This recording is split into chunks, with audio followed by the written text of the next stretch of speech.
Spartan Transportation and Spartan Logistic Management is your one source for all your shipping needs. 53-foot dry van shipments, auto transport shipments, full-service in-house brokerage, drop-lot facilities, just-in-time deliveries to all auto manufacturers, facilities in St. Louis, Missouri, Kansas City, Missouri, and Indianapolis, Indiana.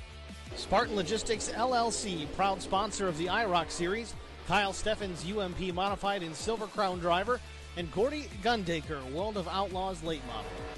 Visit us at spartan-logistics.net or find us on Facebook. R&R Racewear, your source to all custom racewear apparel needs, and home to iRacing apparel. Check it out today at rnrracewear.com.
Good evening, ladies and gents. Welcome to the Charlotte Roval, Charlotte, North Carolina. Tonight, it's all about the road course. The one and only KS Gaming 51 SWATs back in the booth. We've got 3 races left. SWATs tonight. We got the Roval. Next week is Kentucky, and then we're going to wrap up Season 6 at Michigan International Raceway in just 3 very short weeks. How you feeling tonight, sir? And welcome to Charlotte. Yeah, not like we weren't just here a few months ago, Pete. You and I sitting in Heartburn Turn there, or just outside of it, and watching the race live. Again, thank you for taking me, bringing me along with you. I was glad to be your date for that day, even though I'm sure you'd rather have your wife there.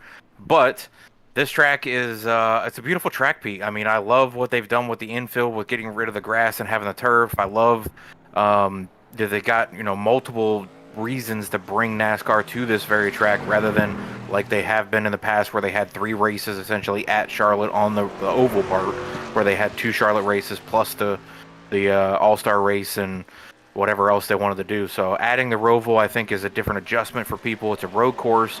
A lot of people don't have the best skill sets on road courses. Some guys are mediocre, some are really good. So I'm really interested to see what happens tonight with the little bit smaller field than we're used to, Pete. I think we only got about 15 people out here, but 106 degrees in that banking, Pete, is going to be something exciting to see when they come off the corners at max speed to try to get down and slow down for these bus stops. You and I watched them blow through, or the real NASCAR guys blow some of these turns, including a mysterious sign that came off of a wall at one point too. So it's going to be fun to see what happens tonight. Yeah, that was really, really mysterious. Chase Elliott was in the lead, and all of a sudden he goes into the inner loop of the course, and a sign mysteriously falls off the wall coming out of the exit of the inner loop. Caution comes out, and well, he just got flat run over. And there were a lot of people not too happy about that. Right now, keeping up with Brandon Medford in his number 83 Spartan Transportation LLC Silverado. Right now, this is Brandon's fast lap, so I'll have to see what he's capable of putting down as we keep an eye on all these trucks. There's a lot of guys out there, not just the 83, and we'll see how they start to load in on the scoring pylon on your left-hand side. But man, it's actually kind of nice to be back here. Of course, you see T.S. Ritchie won. There we go, pulling for the 75. Of course, Barbara Pinion saying go Stoney. Kip Cook saying let's go for the faster pastor Benfield. So of course it looks like the pastors Pastor's flock. There you go. Yeah, he is their shepherd. So I'll have to see how all these guys do, and it's just amazing to watch that support week in and week out. And how about it, Yeah, it's very cool to see. As I say each week, it would be nice if I had that kind of following too. But I'm not as cool as the faster pastor. So, but yeah, P, I mean, going back to the real race, I was not one of those people that was upset when the sign fell off the wall. I know. I was glad to see Seabell come away with that win. I was glad to see him do the burnout at the finish line, and it was a fun race. I think I told you before you could blame the 38 for that sign that came off the wall, but you didn't see it that way. But yeah, this track, I mean, it's windy, it's curvy, it's got speed, it's got slowdown spots, it's got mass braking points, it's got the bus stops on both sides of the track, which are some of the worst spots on the track for incidents, because guys overbrake, or they don't brake enough, or they miss their braking point, or they miss the turn, or they get loose making their turns through there, or they hit those infamous turtles that come out of those corners. Yep. We've seen cars go all 4 tires off the ground. We've seen cars hit them, and some mysterious thing happens in iRacing where the car gets launched. I've seen that happen. So there are so many different things. There's a lot of mines on this track, and we'll see if these guys can navigate it tonight. Yeah, I just picked up with one of the guys that both you and, funny enough, one of his competitors, as it looks like qualifying time is done with 10 guys taking time. Now it's time for that 10-minute warm-up. Let me go ahead and clear the driver info. But 10 minutes now. I was keeping up with the 70 of Aaron Smith. Very, very fast on road courses. He was definitely very, very fast in practice. Let me see if I can actually go ahead and show you and everybody else that's out there right now, as soon as the tools decide they want to work with me instead of against me. Let's see if we can actually. I believe he won the first road course race, correct? There you go. Yep, that's kind of what I was getting at. And yeah, I was able to pull up the times and the running order for that first practice. Aaron Smith won that handily by 7/10 over Kevin McCann in that 33. Kevin's been very, very fast on all the ovals but Aaron Smith absolutely putting a blistering time down at a 1:21:49. So this 70 is going to be very, very hard to beat tonight. Of course, Kevin McCann in that 33 was P2. Brian McCann was P3.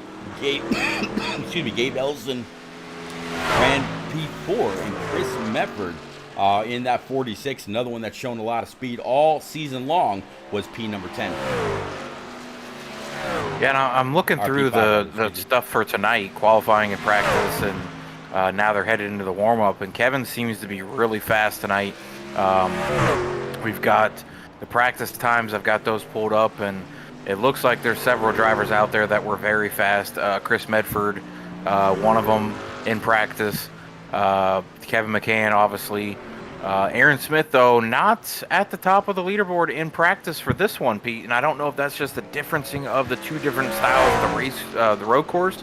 But, you know, some guys are really good at Watkins Glen, really good at Sonoma, really good at Road America. And then these newer tracks that have come out, the Roval, Coda, you know, Chicago, those they haven't got those down. You know, we're used to driving Watkins Glen, Sonoma, Road America, Canadian Tire from console. So we've got those pretty much down packed, or we know where every single spot is on that track. And I think it just takes a little bit of extra time and practice to get a hold of these ones. Yeah, I was picking up with the 75 of Stony Benfield. He has yet to actually put a time down, but you definitely see this number 75 Spartan Silverado coming through the loop again out of Albemarle, North Carolina. Again, one of the outer areas for the greater Charlotte, North Carolina areas. And man, it's amazing. You know, now James Boger joins in on YouTube right along with Ruth Gardner. I mean, it's absolutely amazing to see all these guys and girls come on out, hang out, you know, chat it up, keep each other company. And I mentioned Aaron Smith put down a 1:21.5. I think I said in the initial practice. Well, the man in this number 70, he just put it to the top of the boards again with a 1:21.9. Ryan Crooks so far second with a 1:23.7. So two full seconds slower. And then just as I say that, here comes Chris Mefford as well from Knightstown, Indiana. Aaron, he didn't show this speed in practice, so I don't know if he was just kind of, you know, navigating the track, looking for different braking points, looking for different spots for speed, because you can make up time in certain areas, you know, relaxing on your braking point going into those bus stops. Like I said, like at Watkins Glen, if you are a little late on your braking point, you can make a pass into the bus stop. If you're, you know, slower in, but you're able to get to the gas faster, you can make a pass coming out of the bus stop around the normal parts of turn 1 and turn 2, turn 3 and turn 4. The way the track's designed, all the road course is essentially inside the track. So there's a lot of different points to make up speed. We'll see if Aaron can do it again. Yeah, I actually just brought up the fastest time for each driver so far. You can see the gap between each as far as their full lap time, not just where they are compared to each other on track. The on-track gap is something that we'll bring on up a little bit later for you. But yeah, you see Aaron Smith 1:21.9, Crooks with a 1:23.3, Mefford 1:23.7, 1:27.8 for the 33 of McCann, and then the deuce of Neil Quick. Looks like he is up there as well, right around P5. We're checking in now with the 33.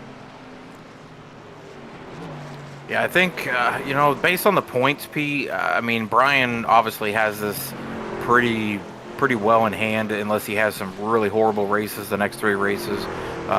Kevin, he's missed a couple races, so I'm glad to see him back here. We'll see what he can do tonight to try to get a little closer to his brother or hold on to the position he's got. The shakeup was right in the middle, Pete, between 3rd through 7th, with Chris Medford, Brandon Medford, Ryan Crooks, Byron Jones, Neil Quick. All those guys got shifted either up or down based on the last couple of races. Ryan Crooks and Byron has had some just horrible situational things happen in those races with getting wrecked out or getting put in the wall or whatever it is. So they've got to really pick it up tonight, and they've got to hope for some bad karma for those other drivers that are in that mix with them if they want to move back up. Yeah, they really do, and we were talking with Byron Jones just before the race kicked off, and just a couple weeks ago it seems, or maybe a little bit longer, he was sitting in P4 in points. Now he's back P7 after just some horrible luck. I mean, last week he was up there, he's leading laps and doing really well at Atlanta, and then here comes the end of the race, and it just all fell apart for him, and I know that had to be heartbreaking for the kid, literally. Hopefully heartbreak turn here at the Charlotte Roval won't be too bad for him, and he'll be able to pull back some points in that number 19 IROC Silverado. We'll have to see. Right now, keeping up with another big contender from last week. Talking about the 83 of Brandon Mefford. He was pretty cool to talk to, and I believe it was just before the green white checker restart that we had, and he was gonna try to do everything that he could, and ultimately ended up coming away with it. Just as I say that, Doug Wysocki's out there in chat saying, "Let's go Meffords."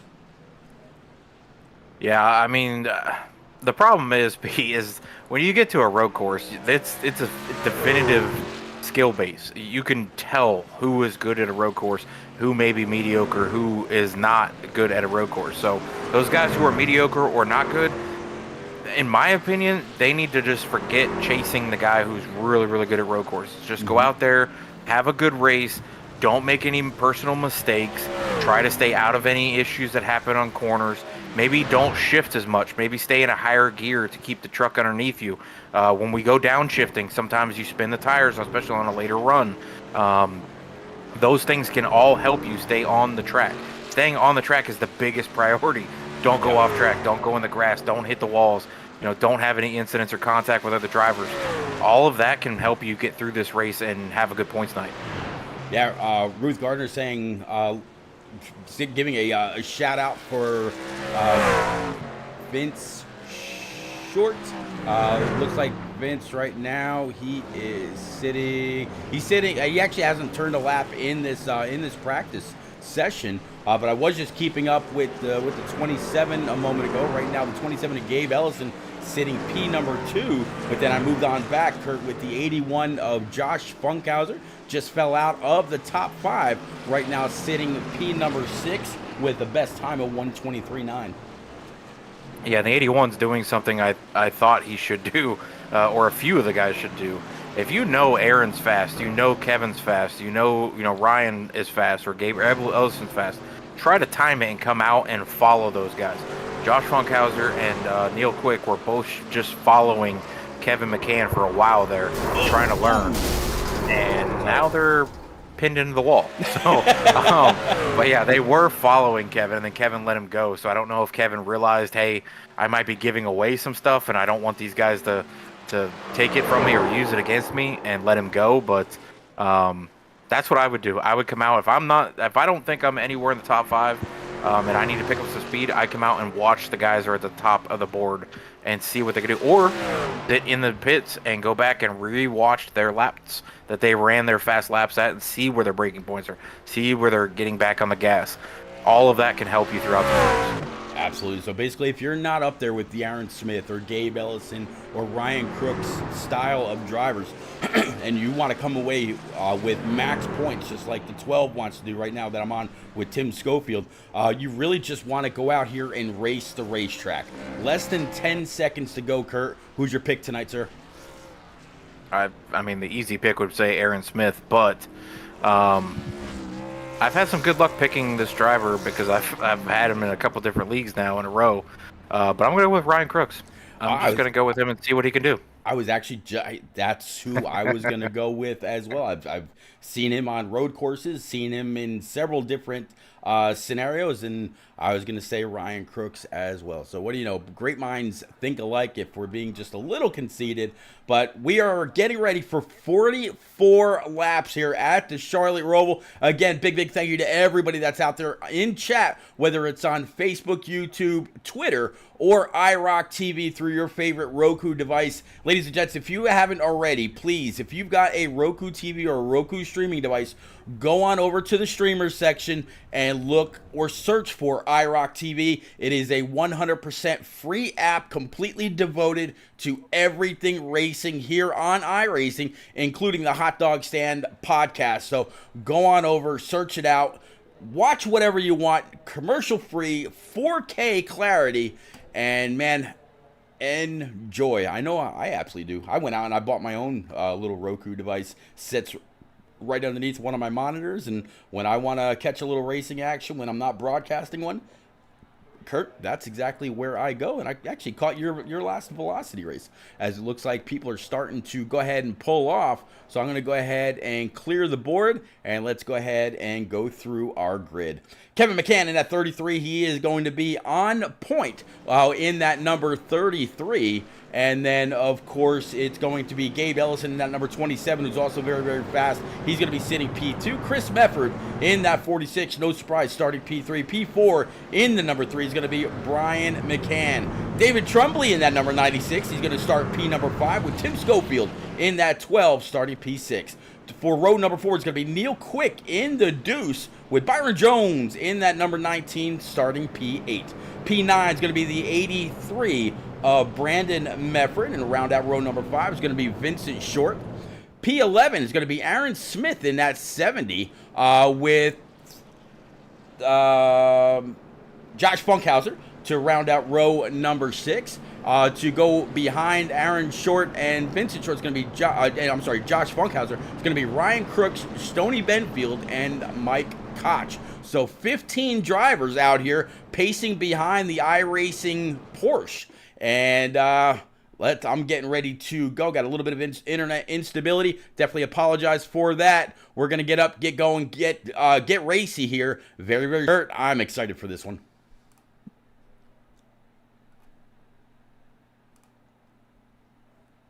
Yeah, I'm excited to see what happens here. I know Kevin's on the pole, Gabriel's second, but our pick is all the way in the back in 13th. But I think that's by plan, Pete. There's no full course cautions that I know of here, so I think he's just gonna kind of try to pace his way through here. There's probably gonna be some guys that are gonna get a little aggressive because once that green flag drops, guys go a little harder than they thought they were going to or they intended to, and they could get some incidents and things like that. Yeah, and it's going to be interesting going into, turn 1, Heartbird turn right off the bat as we come on back. And, pacing through right now. And, ready to kick this thing off. And looking for that field right now. And it looks like the internet has dropped out on me. Yeah, they're all discussing as soon as, guys and girls, I definitely apologize. I have been battling this internet connection issue for the last several months. I've worked with my provider, but unfortunately, they have not yet been able to square it away or find out exactly what the problem is. It's very, very unfortunate. I know you want to get out here and see these guys. I want to get out here and see these guys. Kurt wants to get out here and see these guys. Green flag is out. And as soon as they come through, I promise you'll be able to catch every single car, hopefully for every single lap hereafter.